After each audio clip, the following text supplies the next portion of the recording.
Bom dia! Vamos à nossa leitura diária de Outlive. Aqui nós hoje começamos na página 104. A gente está lendo esse livro aqui, que se chama Outlive, a arte e a ciência de viver mais e melhor, Peter Attia. Então vamos lá, vamos começar a nossa leitura do dia. Vou colocar aqui os nossos 15 minutinhos, para a gente não ultrapassar o nosso limite diário. E vamos lá, só recapitulando aqui um pouquinho.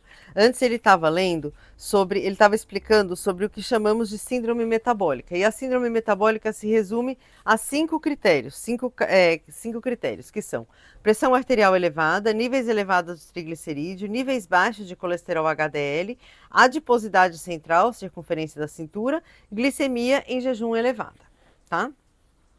Se você cumpre 3 ou mais desses critérios, então é portador da síndrome metabólica, que acomete cerca de 120 milhões de norte-americanos, de acordo com um artigo de 2020 publicado no Journal of American Association. Cerca de 90% da população dos Estados Unidos apresenta pelo menos um desses fatores, mas observe que a obesidade é apenas um dos critérios. Ela não é indispensável para o diagnóstico da síndrome metabólica. Visivelmente, o problema é mais profundo do que o simples ganho de peso indesejado. Isso tende a corroborar a minha visão de que a obesidade em si não é a questão, apenas um sintoma de outros problemas. Estudos descobriram que aproximadamente um terço das pessoas obesas, pelo cálculo do índice de massa corporal, são efetivamente saudáveis em termos metabólicos, de acordo com muitos dos mesmos parâmetros usados para definir a síndrome metabólica: pressão arterial, triglicerídeos, colesterol e glicemia em jejum, entre outros.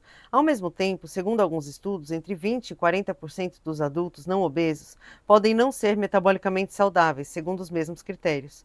Uma alta porcentagem de pessoas obesas também está doente em termos metabólicos, claro, mas como ilustra a figura 3, muitas pessoas com peso normal estão no mesmo barco, o que deveria servir de alerta para todo mundo. Não tem a ver com o seu peso, mesmo que você seja magro, ainda assim precisa ler esse capítulo.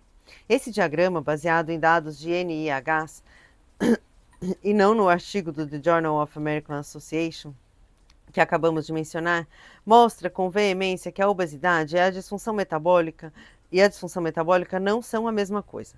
Estão bem longe disso, na verdade. Cerca de 42% da população norte-americana é obesa, tem IMC acima de 30. Partindo de uma estimativa conservadora de que 100 milhões de norte-americanos apresentam os critérios que indicam a síndrome metabólica, quase exatamente um terço não é obeso. Muitas dessas pessoas estão acima do peso de acordo com o IMC de 25 a 29,9. Mas quase 10 milhões de norte-americanos são magros, IMC de 19 a 24,9, mas não são saudáveis em termos metabólicos. Daí ele traz aqui uma figura em que tem duas bolas, uma bola do lado esquerdo diz 108 milhões de pessoas obesas, e do lado direito diz 150 milhões de pessoas não obesas. Daí dentro tem uma bola em comum, que diz obesos com síndrome metabólica, que são 62%, 67 milhões. Não obesos com síndrome metabólica, 22%, são 33 milhões. Prevalência relativa da disfunção metabólica nos segmentos obeso e não obeso da população. Fonte: análise interna baseada em dados do Instituto Nacional de Diabetes e Doenças do Trato Digestivo e Renais, 2021. Algumas pesquisas sugerem que essas pessoas podem correr riscos mais sérios. Uma grande meta-análise de estudos com um tempo médio de acompanhamento de 11,5 anos mostrou que as pessoas dessa categoria têm mais do que o triplo de risco de morrer de qualquer causa ou evento cardiovascular do que indivíduos metabolicamente saudáveis não obesos. Enquanto isso, os indivíduos metabolicamente saudáveis, mais obesos, não apresentavam um risco significativamente aumentado. Concluiu-se que a obesidade não é a única que provoca malefícios à saúde, mas também a disfunção metabólica. É com ela que estamos preocupados. O metabolismo é o processo pelo qual absorvemos nutrientes e os quebramos para serem usados pelo corpo. Em alguém metabolicamente saudável, esses nutrientes são processados e enviados para o destino final. Entretanto, quando alguém não está metabolicamente saudável, muitas dessas calorias consumidas acabam indo para onde não são necessárias, na melhor das hipóteses, ou sendo inteiramente nocivas, na pior. Se você come uma rosquinha, por exemplo, o corpo tem que decidir o que fazer com as calorias. Correndo o risco de simplificar demais, os carboidratos dessa rosquinha têm dois destinos possíveis. Primeiro, podem ser convertidos em glicogênio, a forma de armazenamento da glicose, ideal para uso no curto prazo. Cerca de 75% desse glicogênio acaba no músculo esquelético e os outros 25% vão para o fígado, embora a proporção varie. Um homem adulto normalmente pode armazenar cerca de 1.600 calorias em glicogênio somando esses dois locais, ou energia suficiente para cerca de 2 horas de exercício de resistência pesado. E é por isso que, se você estiver correndo uma maratona ou fazendo um longo percurso de bicicleta e não repuser as energias de alguma forma, é provável que você dê PT, ficando totalmente exausto, o que não é uma experiência agradável.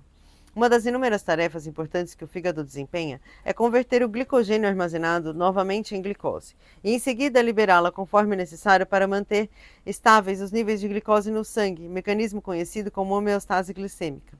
Essa tarefa é extremamente delicada. Há sempre cerca de 5 gramas, aproximadamente uma colher de chá de glicose circulando na corrente sanguínea de um homem adulto médio. Essa colher de chá não dura mais do que alguns minutos, porque a glicose é absorvida pelos músculos, principalmente pelo cérebro, de modo que o fígado precisa repô-la continuamente, modulando com precisão para manter os níveis mais ou menos constantes. Podemos considerar que 5 gramas de glicose espalhados por todo o sistema circulatório é uma quantidade normal, ao passo que 7 gramas, uma colher e meia de chá, já indicam diabetes. Como eu disse, o fígado é um órgão incrível. Temos uma capacidade muito maior, quase ilimitada, de armazenar energia na forma de gordura, segundo o destino possível para as calorias daquela rosquinha. Até mesmo um adulto relativamente magro pode carregar 10 quilos de gordura no corpo, que representa incríveis 90.000 calorias de energia armazenada. Quem toma a decisão aonde alocar a energia da rosquinha são os hormônios, principalmente a insulina, que é secretada pelo pâncreas quando o corpo detecta a presença de glicose, o produto final da quebra da maioria dos carboidratos, como os da rosquinha. A insulina ajuda a transportar a glicose até onde é necessário, mantendo a homeostase glicêmica. Se você por acaso estiver disputando uma etapa do Tour de France e comer uma rosquinha, ou praticando outro tipo de exercício físico intenso, essas calorias serão consumidas quase instantaneamente pelos músculos. Mas em uma pessoa sedentária, típica, que não consome depressa o glicogênio muscular, grande parte do excesso de energia da rosquinha vai acabar nas células adiposas, ou mais especificamente nos triglicerídeos contidos nas células adiposas. A questão é que a gordura, isso é, a gordura subcutânea, a camada que fica logo abaixo da pele, é na verdade o lugar mais seguro para armazenar o excesso de energia. A gordura em si não é ruim, é de fato onde devemos estocar as calorias excedentes. Foi assim que evoluímos. Embora a gordura possa não ser desejável cultural ou esteticamente no mundo moderno, a gordura subcutânea desempenha um papel importante na manutenção da saúde metabólica. Gerald Schumann, endocrinologista da Universidade de Yale, é um dos maiores pesquisadores da diabetes. Publicou um elegante experimento que demonstrava a necessidade da gordura, ao implantar cirurgicamente tecido adiposo em camundongos resistentes à insulina, tornando-os mais gordos. Ele descobriu que a disfunção metabólica dos animais foi quase instantaneamente curada. As novas células adiposas sugaram todo o excesso da glicose no sangue e armazenaram em segurança. Pense na gordura como uma espécie de zona tampão metabólica, absorvendo e armazenando a energia excedente em segurança até que ela seja necessária. Se comemos rosquinhas demais, essas calorias são armazenadas na camada de gordura subcutânea, quando, digamos, fazemos uma trilha ou nadamos. Parte dessa gordura é liberada para ser usada nos músculos. Esse fluxo de gordura continua indefinidamente, e desde que você não ultrapasse a sua capacidade de armazenamento de gordura, fica tudo bem. No entanto, se você continuar a consumir um volume de energia maior do que o necessário, essas células de gordura subcutânea vão se encher lentamente, principalmente se uma pequena proporção dessa energia armazenada estiver sendo utilizada. Quando alguém atinge o limite da capacidade de armazenamento de energia em forma de gordura subcutânea, mas continua a ingerir calorias em excesso, toda essa energia precisa de outro lugar para ir. As rosquinhas, ou qualquer que seja a fonte de calorias, provavelmente ainda estão sendo convertidas em gordura, mas agora o corpo precisa encontrar espaços alternativos para armazená-la. É quase como se você tivesse uma banheira e ligasse a torneira.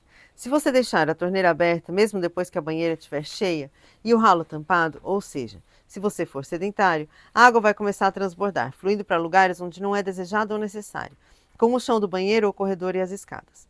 O mesmo acontece com o excesso de gordura. As calorias vão inundando o tecido adiposo subcutâneo até ele atingir a capacidade máxima, e o excesso começa a se espalhar por outras áreas do corpo, para o sangue, na forma de excesso de triglicerídeos, para o fígado, contribuindo para a DHGNA, para o tecido muscular, contribuindo diretamente para a resistência à insulina nos músculos, como vamos ver, e até mesmo ao redor do coração e do pâncreas.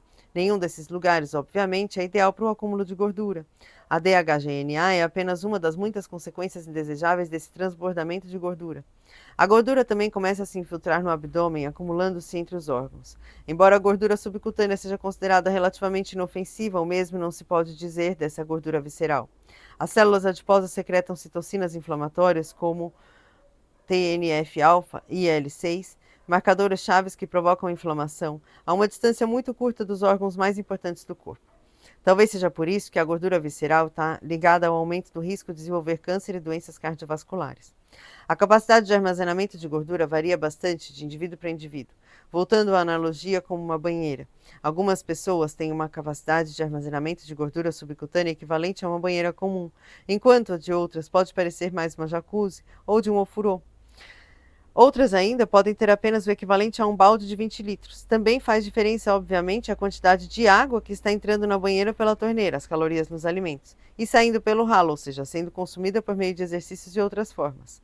A capacidade individual de armazenamento de gordura parece ser influenciada por fatores genéticos. Estamos generalizando, mas pessoas de ascendência asiática, por exemplo, tendem a ter uma capacidade muito menor de armazenar gordura, em média, do que os caucasianos.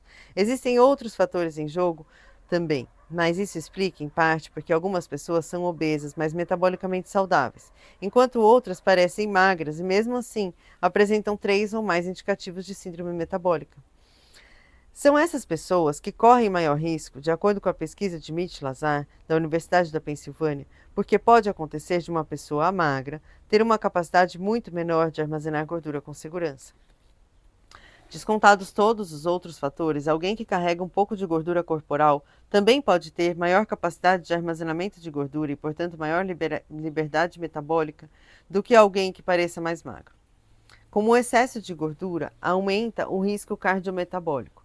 Daí aqui ele tem 2 quadrinhos que um diz consumo de energia, alto consumo de energia e ou baixo gasto de energia, atividade física, alto tempo de inatividade e baixo exercício pesado. Isso gera um excesso de energia. Excesso de energia pode ser saturação da capacidade de expansão do tecido adiposo ou incapacidade de expansão do tecido adiposo. E isso faz um transbordamento de lipídios, que pode ir para a gordura visceral, para a gordura no fígado, para a gordura no epicárdio, gordura muscular, gordura nos rins e gordura no pâncreas. Só a gordura no pâncreas é que vai para prejuízo na secreção da insulina. O resto tudo vai gerar resistência à insulina e inflamação. E que isso vai gerar maior risco cardiometabólico. E quando tem gordura no pâncreas, maior risco de diabetes tipo 2. E as duas geram maior risco de doenças cardiovasculares. Não é preciso de muita gordura visceral para os problemas surgirem. Digamos que você seja um homem de 40 anos que pesa 90 quilos. Se você tem 20% de gordura corporal, o que o coloca mais ou menos, na média, 50% da sua idade e gênero, isso significa que você tem 18 quilos de gordura espalhados pelo corpo. Mesmo que apenas 4,5 sejam de gordura visceral, você seria enquadrado na categoria de risco excepcionalmente alto de desenvolver doenças cardiovasculares e diabetes tipo 2, na faixa superior de risco, que engloba 5% dos indivíduos na sua idade e gênero. É por isso que eu insisto com os meus pacientes, façam um exame de densitometria óssea todos os anos, pois eu estou muito mais interessado na gordura visceral deles do que na gordura corporal total. Pode ter levado um bom tempo para chegar a esse ponto, mas agora você está em apuros. Mesmo que você e o seu médico ainda não tenham percebido. A gordura está acumulada em muitos lugares do seu corpo onde não deveria, como no fígado, entre os órgãos abdominais e até mesmo ao redor do coração, independentemente do seu peso. Mas um dos primeiros lugares onde essa gordura transbordante irá causar problemas é nos músculos, pois ela se insinua entre as fibras musculares como um marmoreio em um bife. Conforme isso se acentua, gotículas de gordura microscópicas aparecem até mesmo dentro das células musculares. É aí que provavelmente tem início a resistência à insulina, concluiu Gerald Schumann, depois de 3 décadas de pesquisa. Essas gotículas de gordura podem estar entre os primeiros destinos do excesso de energia, transbordamento de gordura, e à medida que se acumulam, começam a afetar a complexa rede de mecanismos de transporte dependentes da insulina que normalmente abastecem as células musculares de glicose. Quando esses mecanismos deixam de funcionar, a célula para de ouvir os sinais da insulina. Por fim, essa resistência à insulina avança sobre outros tecidos, como o fígado. Mas Schumann acredita que ela se origina no músculo. Vale notar que um componente-chave desse processo parece ser o sedentarismo. Se uma pessoa não é fisicamente ativa, não está queimando energia por meio dos músculos, a resistência à insulina provocada pelo transbordamento de gordura progride muito mais depressa. É por isso que Schumann exige que os participantes dos seus estudos, em sua maioria jovens universitários, se abstenham de praticar atividades físicas a fim de forçar uma resistência à insulina. Resistência à insulina é um termo que ouvimos muito, mas o que de fato significa? Tecnicamente, significa que as células, a princípio as musculares, param de ouvir os sinais da insulina. Mas de outra forma de visualizar isso é imaginar a célula como um balão sendo enchido de ar. Chega uma hora em que o balão se expande até o ponto que fica muito difícil continuar a enchê-lo. É preciso soprar cada vez mais. É aqui que entra a insulina.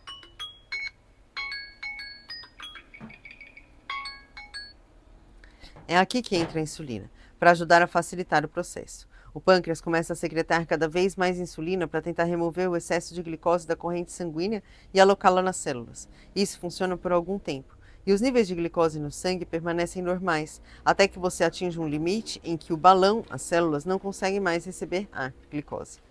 Esse é o ponto em que o problema aparece em um hemograma padrão, pois a glicemia em jejum começa a subir. Isso significa que você tem níveis altos de insulina e glicose no sangue ao mesmo tempo. As células estão fechando os portões para a entrada de glicose. Se as coisas continuarem assim, o pâncreas ficará cansado e será menos capaz de organizar uma resposta à insulina. Isso se agrava, como você deve imaginar, devido à gordura alojada dentro do próprio pâncreas. É possível enxergar o círculo vicioso se formando? O transbordamento de gordura ajuda a dar início à resistência à insulina, o que resulta no acúmulo de ainda mais gordura, que, por sua vez, compromete a capacidade de armazenar calorias de qualquer outra forma que não seja gordura.